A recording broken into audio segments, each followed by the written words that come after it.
portion of the left which is no longer progressive, meaning for progress, but regressive, meaning going backwards, has been identified, and now we're clearly bringing people to the side of reason.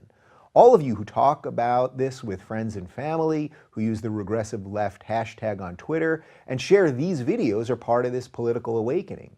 Yes, it seems like these backwards ideas are getting stronger in some circles, but at the same time, finally, for the first time in a long time, those of us who are liberal and open to new ideas are coming together and being heard. Whether or not you like Trump, his win was a huge rejection of the identity politics of the left. But don't take my word for that, Bernie Sanders said it himself. The only thing which can replace the regressive descent of the left is a return to true liberalism.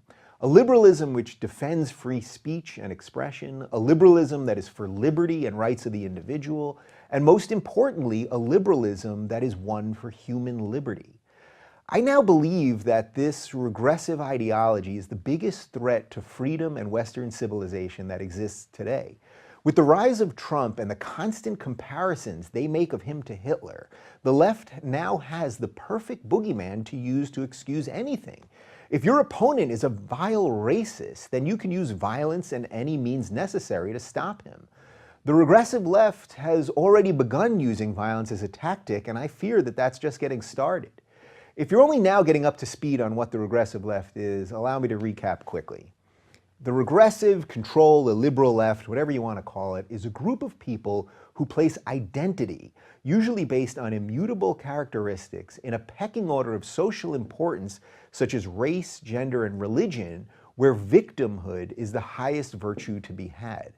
This oppression Olympics allows groups to compete for who is the most oppressed, thus the most virtuous. And if someone isn't as oppressed as you, then you have full authority to oppress them accordingly. So Black Lives Matter can protest a gay rights march in Toronto. White gay men can be banned from leading LGBT organizations on college campuses. Pro-life women can be kicked out of women's rights marches, and so on. This backwards ideology, which demands we judge each other not on the content of our character, but on the color of our skin or some other baked-in trait, puts the collective ahead of the individual. It loves all of its minority groups to behave as monoliths. So if you're a true individual, meaning you don't subscribe to the ideas that the groupthink has attributed to you based on those immutable characteristics, you must be cast out. Many of the guests on my show have suffered from this backwards backlash. Ayaan Hirsi Ali, Maajid Nawaz, Sarah Haider, and Ali Rizvi all have felt abandoned by the left because they speak out about the problems within Islam. They dare to fight for a more tolerant, more truly progressive Islam in tune with a modern society and basic liberal values, and for that they're labeled bigots or worse. The Southern Poverty Law Center even labeled Maajid as an anti-Muslim extremist. In reality, Maajid's a former Islamist who has devoted his life to trying to reform Islam from the inside, to try to reconcile his faith with the modern world, fighting for gays and atheists and women and any other free thinkers living under theocratic rule.